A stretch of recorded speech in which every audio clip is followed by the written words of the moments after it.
Après, bon Dieu avec nous. Nous allons faire la lecture de la parole de Dieu dans 1 Corinthiens, chapitre 11, versets 23 à 26. 1 Corinthiens, chapitre 11, versets 23 à 26. Car j'ai reçu du Seigneur ce que je vous ai enseigné, c'est que le Seigneur Jésus, dans la nuit, il fut livré, prit du pain, et, après avoir rendu grâce, le rompit et dit, « Ceci est mon corps qui est rompu pour vous. Faites ceci en mémoire de moi. » De même, après avoir soupé, il prit la coupe et dit, « Cette coupe est la nouvelle alliance en mon sang. Faites ceci en mémoire de moi toutes les fois que vous en boirez.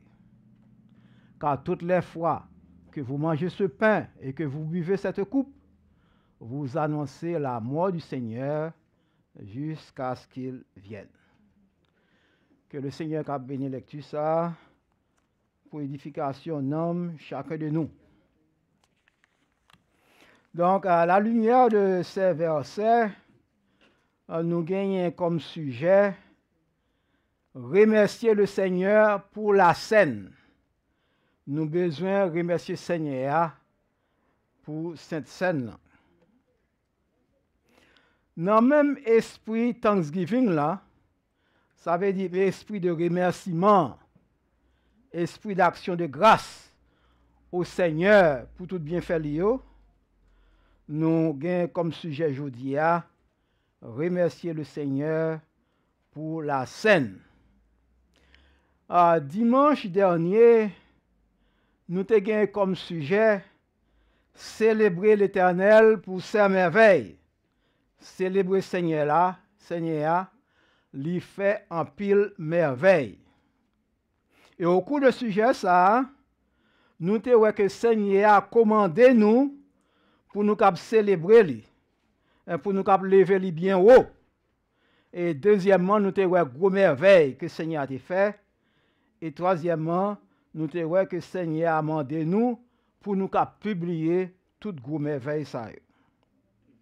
Et aujourd'hui, dans un sujet nous remercier le Seigneur pour la scène. Donc nous avons parlé de remerciement, c'est action de grâce qu'elle veut dire. Donc, c'est Thanksgiving en anglais, by, remerciement. Donc, c'est un thème majeur de la Bible, remerciement. Et thème ça, il est mentionné plus de 140 fois dans la Bible. David, dans Psaume 103, verset 1er à 2, il remercie et invite nous pour nous remercier l'Éternel pour bien faire. Il dit comme ça, « Mon âme, bénis l'Éternel, que tout ce qui est en moi bénisse son Saint-Nom. Mon âme, bénis l'Éternel et n'oublie aucun de ses bienfaits. » Qui t'aime dit Seigneur, merci. Qui t'aime dit Seigneur, qui gagne tout pour gagner tout mon nom, merci. À tout nom moins. Oui, qui t'aime dit Seigneur, merci. Moi, pas de jamais oublier tout bienfait lui fait pour moi. L'apôtre Paul lui invite nous également pour nous rendre action de grâce. Pour nous dire, mon Dieu, merci pour toute bagaille. Il dit dans 1 Thessaloniciens chapitre 5, verset 18. Rendez grâce en toutes choses, car c'est à votre égard la volonté de Dieu en Jésus-Christ. C'est pour nous dire, bon Dieu, merci pour toute bagaille. C'est ça, bon Dieu, demandez nous, nous-mêmes qui mettons toute confiance nous dans Jésus-Christ. Chrétiens, mes bien-aimés, doué un peuple qui est reconnaissant. Chrétien, pas doué un peuple qui est ingrat. Jésus-Christ nous est qu'il remercie bon Dieu, même pour la simplicité de l'évangile. Car lorsque nous regardons l'évangile, ce n'est pas un bagage compliqué qu'elle est, mais l'évangile, c'est un bagage qui est simple qu'elle est. Mais qui ça Jésus-Christ dit? Dans Matthieu chapitre 11, verset 25 à verset 27. En ce temps-là, Jésus prit la parole et dit, je te loue, Père, ça c'est remerciement, du Seigneur du ciel et de la terre, de ce que tu as caché ces choses aux sages et aux intelligents, et de ce que tu les as révélées aux enfants. Nous, la parole de Dieu nous dit que bon Dieu lui cache les bagailles aux sages, mais il révèle aux enfants. Oui, Père, je te loue de ce que tu l'as voulu ainsi. Toutes choses m'ont été données par mon Père, et personne ne connaît le Fils, si ce n'est le Père. Personne non plus ne connaît le Père, si ce n'est le Fils, et celui à qui le Fils veut le révéler. Donc la parole de Dieu nous dit, bon Dieu révélait ça aux enfants. Les enfants, pas comprendre bagaille qui compliqué, mais c'est bagaille qui simple. Donc en d'autres termes, l'évangile, c'est bagaille qui simple, il n'est pas compliqué. Crois au Seigneur Jésus et tu seras sauvé, toi et ta famille. Voici l'évangile.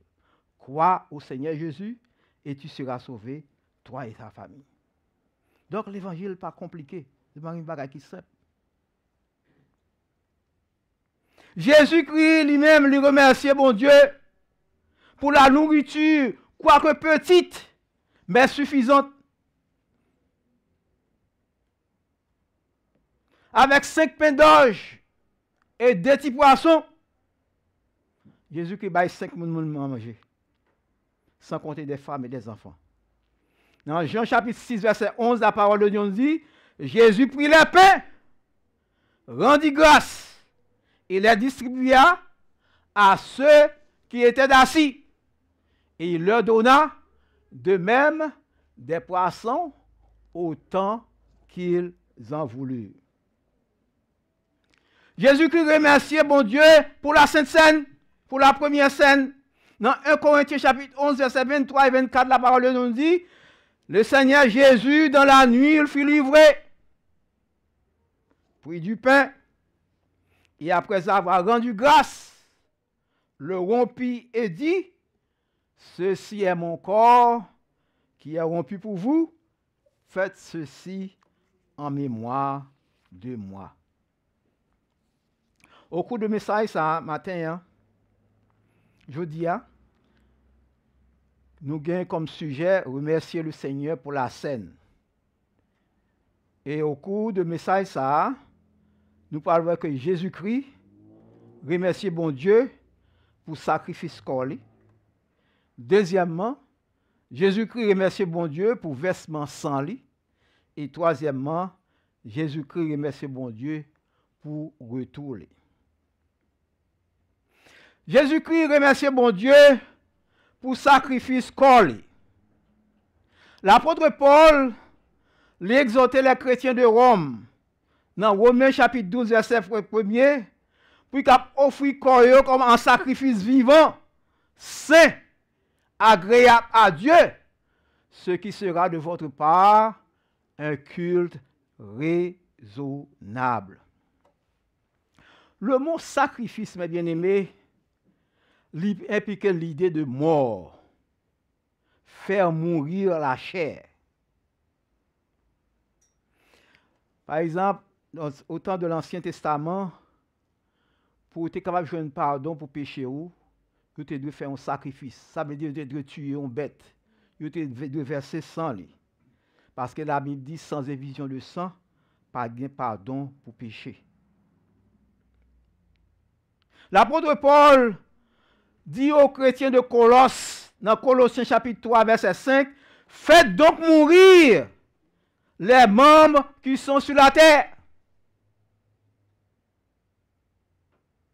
Et la Bible dit, Paul précisément dit dans 1 Corinthiens chapitre 11, verset 24, Christ, après avoir dit, bon Dieu merci, il prit du pain, le rompit et dit, ceci est mon corps qui est rompu pour vous. Nous, à Christ, remercier bon Dieu pour le pain. Pain ça qui était doué acheté pardon nous.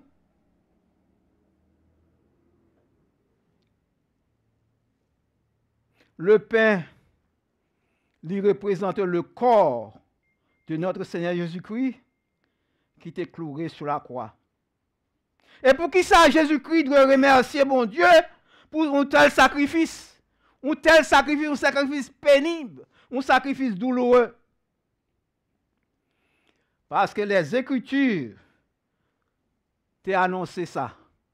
Faut de ça t'es accompli. D'après Ésaïe, chapitre 53, versets 5 et 6, Jésus-Christ te doit passer par la souffrance. Ésaïe, chapitre 53, versets 5 et 6, mais il était blessé pour nos péchés, brisé pour nos iniquités. Le châtiment qui nous donne la paix est tombé sur lui, et c'est par ses meurtrissures que nous sommes guéris. Voici Jésus-Christ, corps n'est pas cloué à la croix, donc nous ne sommes pas capables de joindre pardon pour pécher nous, nous ne sommes pas capables non plus de joindre le salut. Nous étions tous errants comme des brebis, chacun suivait sa propre voie, et l'Éternel a fait retomber sur lui l'iniquité de nous tous. Donc, mes bien-aimés, pas bien salut en dehors de la croix de notre Seigneur Jésus-Christ. Faut que Jésus-Christ est capable de mourir. Faut que Jésus-Christ est capable de pleurer sur la croix pour nous être capable de joindre le salut. C'est pour ça l'apôtre Paul dit dans Romains chapitre 8, chapitre 5, verset 8, mais Dieu prouve son amour envers nous en ce que, lorsque nous étions encore des pécheurs, Christ est mort pour nous. À chaque fois, mes bien-aimés, que nous participons à la scène, nous pensons aux souffrances et à la mort de notre Seigneur Jésus-Christ sur la croix. C'est pour ça que l'apôtre Paul dit dans 1 Corinthiens chapitre 11, verset 24b, faites ceci en mémoire de moi toutes les fois que vous mangez ce pain. Faites ceci en mémoire de moi. À chaque fois que nous participons à la scène, nous participons avec un esprit de remerciement pour ce grand sacrifice qu'elle t'a fait pour nous à la croix. Jean chapitre 3, verset 16 dit, car Dieu a tant aimé le monde qu'il a donné son Fils unique, afin que quiconque croit en lui ne périsse point, mais qu'il ait la vie éternelle. Comme notre corps, mes bien-aimés, les besoins de pain pour capable vivre, de même genre, nous besoin et que le pain de vie, qui est notre Seigneur Jésus-Christ, pour nous capables de vivre. Jésus-Christ est le pain de vie. Parce que Jésus-Christ, lorsqu'il a enseigné à la foule dans la synagogue de Capernaum, il dit dans Jean chapitre 6, verset 35, « Je suis le pain de vie. Celui qui vient à moi n'aura jamais faim, et celui qui croit en moi n'aura jamais soif. » Et lorsque dans le discours, la poursuite discours dans la synagogue de Capernaum, Jésus dit à ses disciples, dans Jean 6, verset 51, « Je suis le pain vivant qui est descendu du ciel. Si quelqu'un mange de ce pain, il vivra éternellement. Et le pain que je donnerai, c'est ma chair que je donnerai pour la vie du monde. » Nous, là, Jésus-Christ fait une comparaison entre pain et lui-même. Donc, nous sommes capables de dire, en d'autres termes, son métaphore. Entre Jésus-Christ et le pain. Donc, ça montre nous que nous devons vivre de Jésus-Christ. Après l'emprisonnement de Jean-Baptiste, Jésus-Christ débutait le ministère dans la synagogue de Nazareth. Et lorsque la Bible dit qu'il était levé, puis il a lu une portion de la Bible, il roulait le livre Ésaïe, à la section que lui-même était choisi, et il a lu parole ça, que nous joignons aussi dans Luc chapitre 4, verset 18 à 19. L'Esprit du Seigneur est sur moi, parce qu'il m'a oint pour annoncer une bonne nouvelle aux pauvres. Il m'a envoyé pour guérir ceux qui ont le cœur brisé, pour proclamer aux captifs la délivrance et aux aveugles le recouvrement de la vue, pour envoyer libres les opprimés, pour publier une année de grâce du Seigneur. Donc nous, Jésus-Christ, et il est dit parole ça que nous tendons aujourd'hui, l'y accompli. C'est ça Jésus-Christ te dit. Donc nous que Jésus pour nous besoin de nourrir de Jésus-Christ, qui est le pain de vie, qui plaît d'espérance, pour nous avoir espérance, pour nous avoir la guérison intérieure, pour nous avoir une vision claire, pour nous avoir la délivrance et la liberté. Nous besoin de nourrir de ce pain de vie qui est notre Seigneur Jésus-Christ. Et nous, l'apôtre Paul lui-même, il te nourrir de ce pain de vie qui est notre Seigneur Jésus-Christ. Lorsque nous lisons dans Philippiens chapitre 3, versets 8 à 11, l'apôtre Paul dit, « Et même, je regarde toutes choses comme une perte à cause de l'espérance de la connaissance de Jésus-Christ, mon Seigneur, pour lesquels j'ai renoncé à tout. Et je les regarde comme de la boue, afin de gagner Christ et d'être trouvé en lui, non avec ma justice, celle qui vient de la loi, mais avec celle qui s'obtient par la foi en Jésus-Christ, la justice qui vient de Dieu par la foi, afin de connaître Christ et la puissance de sa résurrection et la communion de ses souffrances, en devenant conforme à lui dans sa mort, pour parvenir, si je puis, à la résurrection d'entre les morts. Noé, mes bien-aimés, l'apôtre Paul, lui, te nourrit de ce pain de vie. L'apôtre Pierre, lui-même, lui dit que notre guérison lui rend possible par le sacrifice de Jésus-Christ.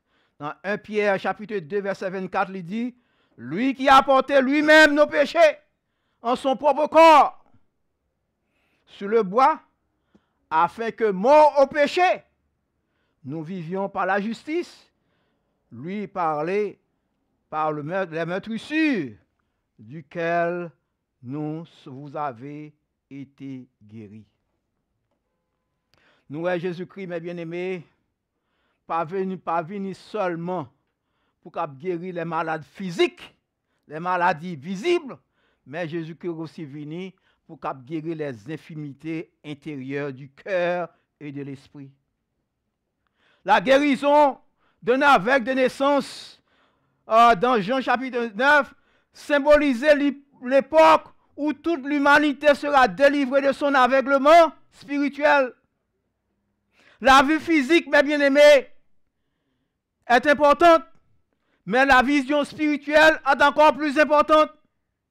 Nous vivons dans un monde qui plongeait dans les ténèbres, mais Jésus-Christ venu en tant que lumière du monde pour qu'il ait une vision spirituelle. Et le recouvrement de la vision spirituelle, mes bien-aimés, il est possible que lorsque nous nourrissons de ce pain de vie, qui est notre Seigneur Jésus-Christ. Se nourrir de Jésus-Christ, le pain de vie, c'est délivrer du péché, c'est libérer de Satan le diable.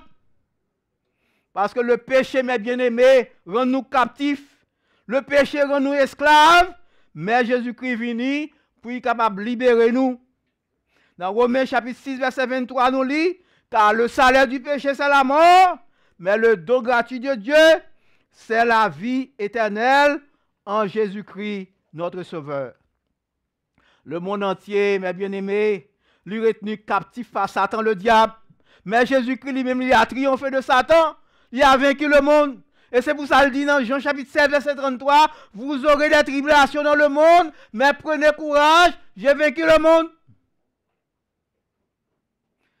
Non seulement Jésus-Christ remercie bon Dieu pour le pain, pour le sacrifice corps lui, mais Jésus-Christ remercie bon Dieu aussi pour vêtements sans lit. Dans 1 Corinthiens chapitre 11, verset 25, nous lit, « De même, après avoir soupé, il prit la coupe et dit, cette coupe est la nouvelle alliance en mon sang. De même signifie, il avait dit de cette même manière. Il avait dit après avoir rendu grâce, après qu'il finit dit bon Dieu merci. Donc, il dit cette coupe est la nouvelle alliance en mon sang. Donc la scène, mes bien-aimés, lui rappelez-nous la fin des sacrifices des animaux. Parce que dans l'Ancien Testament, il faut tuer un animal, puis sacrifier lui, verser sang lui pour le pardon du péché. Et le sang des animaux, pas capable de passer péché. Sang des animaux, c'est seulement couvrir péché.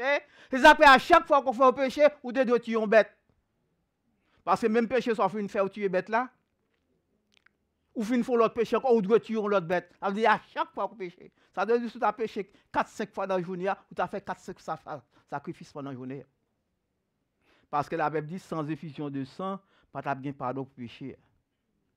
Et pour ça, nous lisons dans Hébreux chapitre 9, verset 22, et presque tout, d'après la loi, est purifié avec du sang, et sans effusion de sang, il n'y a pas de pardon. Mais la parole de Dieu nous dit, dans 1 Jean chapitre 1, verset 7, mais si nous marchons dans la lumière, comme il est lui-même dans la lumière, nous sommes mutuellement en communion, et le sang de Jésus nous purifie de tout péché. Nous, c'est seulement le sang de Jésus-Christ qui est capable d'effacer le péché. Sans bête, c'est seulement couvrir le péché. Mais le sang de Jésus-Christ, il efface le péché. Quel que soit le péché, grand ou petit, il efface le sang de Jésus-Christ, efface le péché. Jésus-Christ, mes bien-aimés, c'est notre sacrifice. Sans lui, purifié de toute iniquité. Pas de péché trop grand pour le sang de Jésus-Christ pas effacer. Jean-Baptiste, lorsque le roi Jésus-Christ vient puis qu'il vient baptiser, il dit dans Jean chapitre 1 verset 29, voici l'agneau de Dieu qui ôte le péché du monde. Donc c'est seulement le sang de Jésus-Christ qui est capable d'ôter le péché. Sans bête, c'est seulement couvrir le péché. Mais le sang de Jésus-Christ, lui retire le péché. Christ, mes bien-aimés, lui remercie bon Dieu pour la douleur de la croix, pour le versement de son sang à la croix. Donc la scène, rappelez-nous l'amour de Christ pour nous. Qui est ce monde qui comprend tel amour que Jésus, bon Dieu, gagne pour nous? C'est pour ça la parole de Dieu nous dit dans 1 Jean chapitre 4 verset 9, l'amour de Dieu a été manifesté envers nous en ce que Dieu a envoyé son Fils unique dans le monde afin que nous vivions par lui. C'est seul petit que Jésus qui te gagne. On seul là. Jésus qui pas de prévoir pour te gagner l'autre. Anne, il te gagné un seul petit Samuel, il te prêté à l'Éternel. Pensant que bon Dieu est capable de bailler l'autre. Et bon Dieu te baille 5 l'autre encore. Mais Jésus-Christ pas bon Dieu lui-même pas de prévoir pour te gagner l'autre petit, un seul petit là. Il te prévoir pour te capable de gagner. Jésus-Christ remercie bon Dieu pour son retour. Christ est mort et ressuscité, mes bien-aimés, et Christ est pour retourner. Voici tout l'évangile. Jésus-Christ venu, Jésus-Christ mort, Jésus-Christ ressuscité, la retourné. Voici. Tu avais tout l'évangile, quand on dit un prédicateur a prêché, c'est bagage. Jésus-Christ venu, Jésus-Christ mort, Jésus-Christ ressuscité, la retourné. Voici l'évangile. Christ est venu, il mourit, il ressuscité, l'a retourné. Dans 1 Corinthiens chapitre 11 verset 26, qui s'agit de Jésus qui dit, car toutes les choses, toutes les fois que vous mangez ce pain et que vous buvez cette coupe qui s'acrivait, vous annoncez la mort du Seigneur jusqu'à ce qu'il vienne. Ouais. C'est ça la scène. Il parle de la mort, de la résurrection et du retour de notre Seigneur Jésus-Christ. Donc la scène, rappelez-nous, promesse de sa victoire finale. Chaque fois que nous participons à cette scène, nous avons célébré à la fois la croix et le retour de Jésus-Christ. Et lorsque Christ va retourner, la scène sera complète.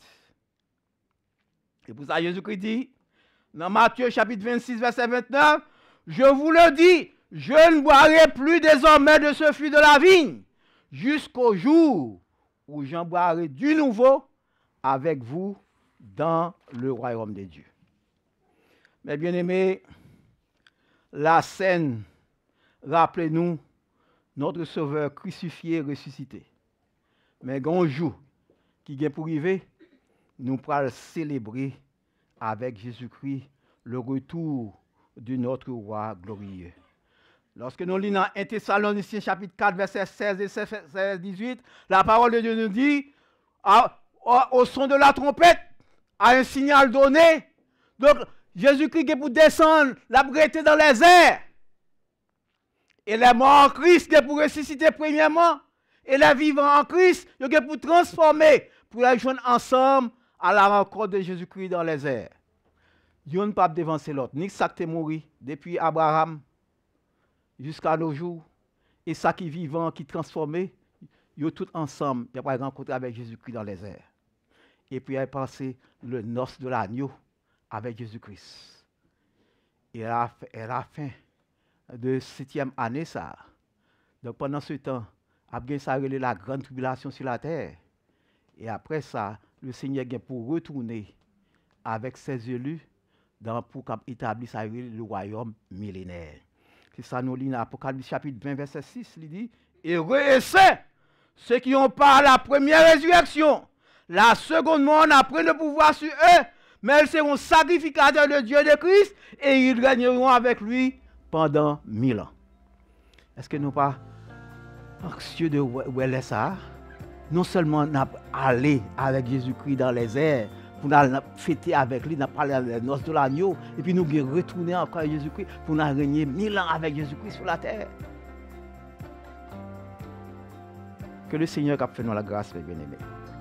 Que le Seigneur a aidé nous. Et que le Seigneur a fait nous travail d'arrache-pied pour nous penser à ce grand jour de résurrection. Que bon Dieu a fait nous la grâce.